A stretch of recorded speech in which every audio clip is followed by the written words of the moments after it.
Every now and again, a EasyStone user asks a question that I think would make for a great video demonstration, and this is one that I really think users will get a lot from. And what we're going to be talking about is something that we all are interested in when it comes to rhinestone design, because it's something that we do in almost every design, and that involves rhinestone text. And Brenda with digitalcolorsplus.com down there in Texas, she posed the question. She says, should she be able to take a font, this particular one is the one that she sent me, and push a button and quote unquote automatically convert it into a rhinestone font? And the short answer is it depends what you consider to be automatic. If you're looking to take a font, click a button, and have the result be perfect without any modifications, then the short answer is no. And the fact of the matter is, no matter what software we're using, the likelihood is that we're always going to have to do some type of editing. So what I thought I would do is show you a couple of demonstrations of what I'm talking about using other Rhinestone software, and then take a look at why, not only with EasyStone, but why these other programs act the way they act.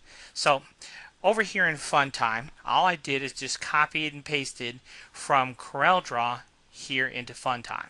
Okay, and FunTime is a fairly inexpensive Rhinestone software, and so now we have our graphic here inside FunTime. And when I choose the Rhinestone button, I can choose the size of stone that I want.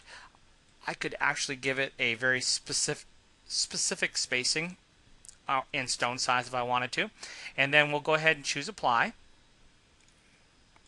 And you can see that it does its best to convert this text. And you can see with the letter C, the letter O, the letter U did a pretty good job. Where it lets us down fairly considerably is in the letter R and the letter T.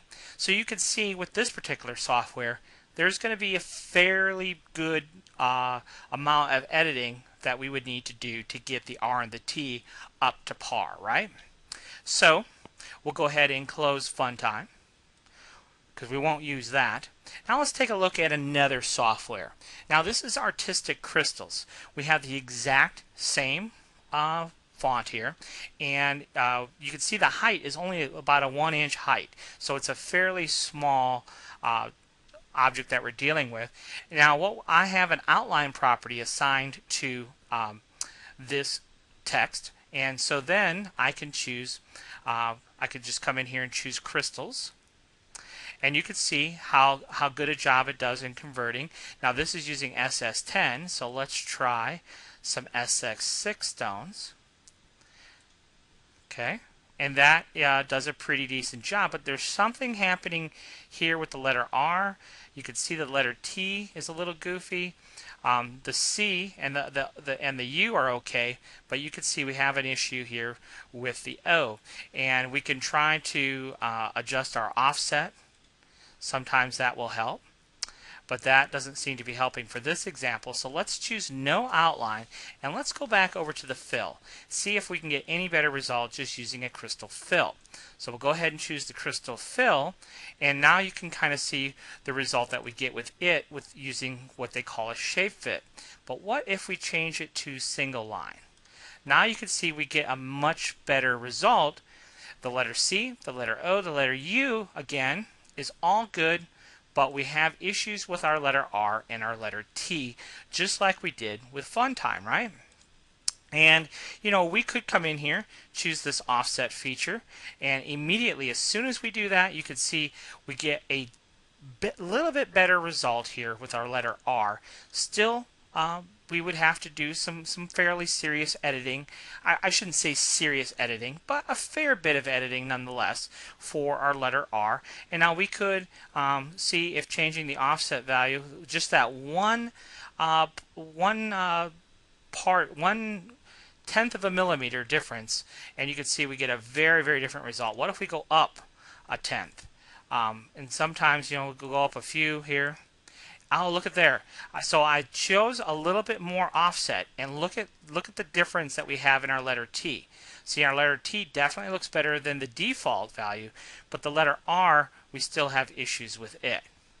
All right, so it seems like it's a bit of give and take. No matter what we do, we're going to have to do some editing, but certainly and that's why you just kind of have to play with these settings. And let's keep going up. Let's see if more and more offset has any effect on any of the letters, and it doesn't. You see, at that point, it doesn't seem to have any effect, although the T definitely did get better. The R here it got better. Actually got quite a bit better. So let's go ahead and let's keep adjusting our offset. Now see, I moved that offset a little bit, and you can see now it actually had a negative effect on our R. So there is like a range there where it looks like it could be helpful. I think I was at 1.7. Now I can't seem to get back to where I was there with our letter R. You can see something kind of weird happening with our letter T here as we manipulate that. And we could change the horizontal spacing too. That may have some impact on it as well. But we'll go back up because now the stones are too close together. So definitely we get pretty close, but you can see here at the letter R we still have some adjustment to do. So it's not quote-unquote automatic. And that is true pretty much with any Rhinestone software you have, and pretty much true with any font that we might be using. So let's go ahead and close out of our artistic crystals and drawing software, and let's get back to CorelDRAW and EasyStone. Now this particular font, this Europe Underground Light, while it looks like a single line font, right? In reality, it's not. When we go under the wireframe mode here, you can see there's actually 2 lines to define the thickness of this font. If it was a true single line font, we would only see a single line. Now, the thing to keep in mind when we're talking about true type fonts is there is no such thing as a single line true type font, because the true type font specification doesn't allow for a non-closed object to be part of a font. All right, and that's why you see these have these end caps. There's an outside and an inside line that creates a closed object.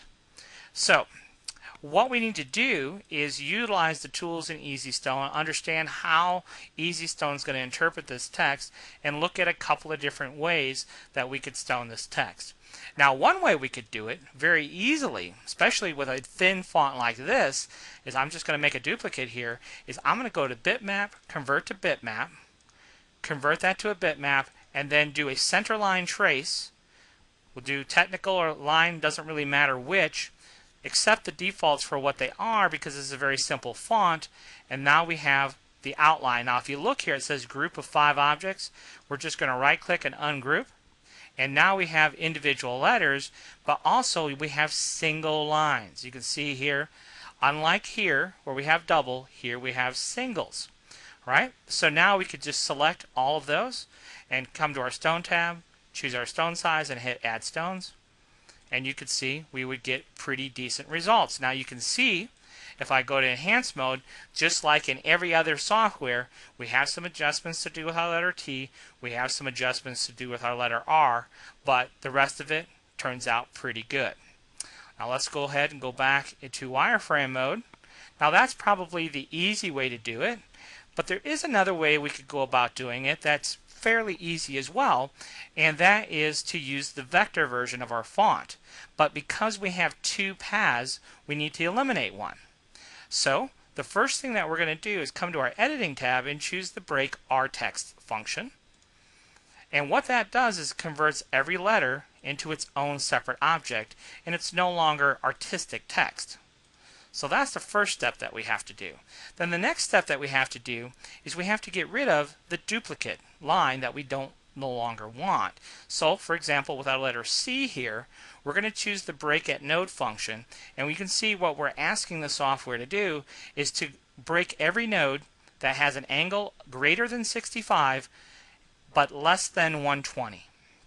So when I choose break at nodes, we don't really see too much happen, but we can grab this end cap and we can delete the end cap. we can grab this end cap and delete it, and then finally we can delete the inside of our letter C.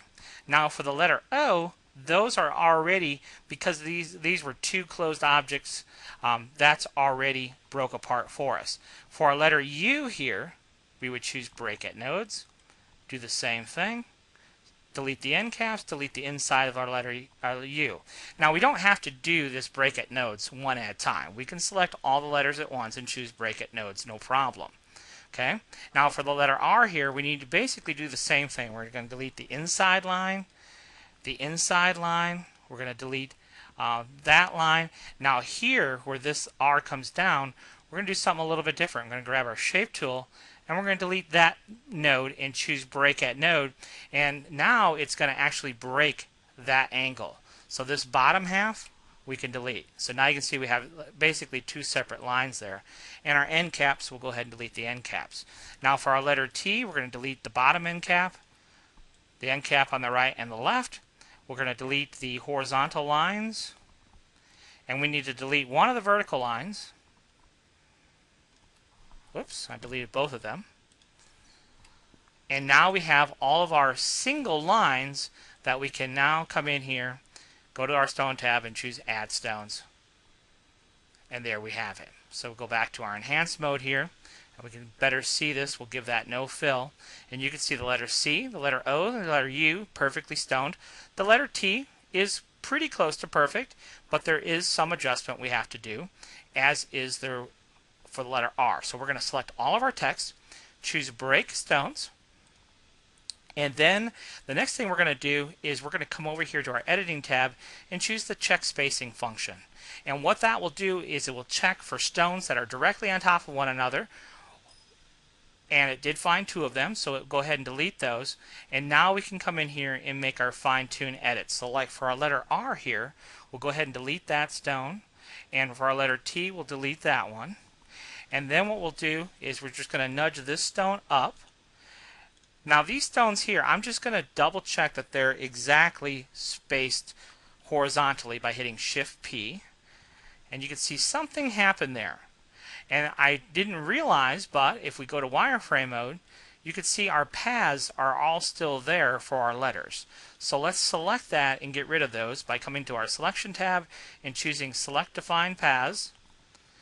And all of our outlines we can get rid of. So now all we have left are stones. So once again, I'm going to come in here, I'm going to select all of these, and I'm going to hit Shift P to make sure that the horizontal spacing between each stone is perfect. And then I'm going to right click and group those together. And then all of these stones, these vertical stones, and this row of stones that I grouped together, I'm just going to hit my letter C, and you'll see all these vertical stones shift to the right, just a pinch. See that? I mean, it was very minor. Let me undo that. But I could tell they were off just by a little bit. And now I'm going to take all my vertical stones and hit Shift A, and that will automatically space them vertically. Now the spacing between the stones is even, but it's a little bit more than I want. So all I'm going to do is duplicate one stone and come in here and do the exact same thing. We'll just do Shift A. So we have the top stone as an anchor point, the bottom stone as an anchor point, and now you can see that spacing is exactly the way I want it. Now for our letter R here, we just have some real minor editing to do here. So we'll just slide that stone over a little bit. We'll slide this one over a little bit. There isn't enough room for another stone, so we just kind of have to leave it like it is. And then vertically here, we'll select all these stones and we'll hit Shift A. Make sure those are all vertically spaced the way they should be, and they appear that they are. And the only thing that I might do a little bit differently is take these stones here for our letter R and just nudge them over just a little bit. We wouldn't have to do that, but I think it just looks a little bit better. So now, when I come into my enhanced mode here, now you can see there is our word. So it's not totally automatic, but you can see, if you understand the basic principles, there are a couple of different ways to do it. And the more important thing to know is while we all hope for that magic button someday, I know from a programming standpoint, it's very complicated to get it down without doing any editing whatsoever. And the more complicated font that you have, the more editing that you're going to have to do. The key thing is understanding the tools in your software and how you're going to be able to utilize those tools to their best advantage to get the work done that you're going to want to get done. So I appreciate you watching this. I hope you learned something, and thanks for watching.